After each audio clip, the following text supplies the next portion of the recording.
82 வயசான பெரியவருக்கு என்னாச்சுன்னு பார்த்தீங்கன்னா, இவருக்கு வந்து இடுப்பெலும்பு உடைஞ்சு போச்சுங்க மக்களே. பெல்விக் பால் ஃப்ராக்சர் ஆயிடுச்சு.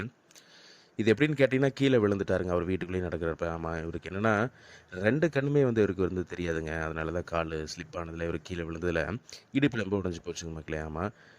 அதுக்கப்புறம் இவருக்கு கண்ணு தெரியாதுங்கிறனால நாம டைரக்ட்டா அவங்க வீட்டுக்கே போயிட்டு உடைஞ்சிருந்த எலும்ப கரெக்ட்டா எடுத்து பொருத்தி நம்ம மொத கட்டு போட்டுட்டு வந்துட்டோம். 2வது கட்டுல பார்த்தீங்கன்னா, ஓரளவுக்கு வலியெல்லாம் கம்மியா இருக்குன்னு சொல்லியிருந்தாரு. நல்லாவே இம்ப்ரூவ் ஆயிருந்துச்சு. 3வது கட்டுல பார்த்தீங்கன்னா, நல்லாவே குணமாயிட்டாரு மக்களே. அதுக்கப்புறம் நம்ம கடைசி கட்ட போட்டு நிக்க வச்சு, நடக்க வச்சுட்டு, நம்ம வைத்தியசாலைக்கு நாம திரும்ப வந்துட்டோம் மக்களே. நம்மளோட எலும்பு முறிவு வைத்தியசாலையில எலும்பு முறிவுக்கு பார்த்தீங்கன்னா, 3 கட்டுல நம்ம இவர குணப்படுத்திடலாம். அது எப்பேற்பட்ட எலும்பு முறிவு இருந்தாலும் சரி. ஆமா மக்களே.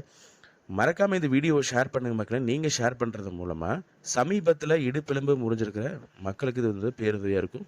ஆமா. நம்மளோட எலும்பு முறிவு வைத்தியசாலை எங்கே லொக்கேட் ஆயிருக்குன்னு பார்த்தீங்கன்னா, ஈரோடு மாவட்டம் கோபிச்செட்டிப்பாளையம் டு சத்தியமங்கலம் மெயின் ரோட்ல இருக்கிற காசிபாளையம் அப்படிங்கிற ஊர்ல தான் நம்மளோட வைத்தியசாலை லொக்கேட் ஆயிருக்குங்க மக்களே.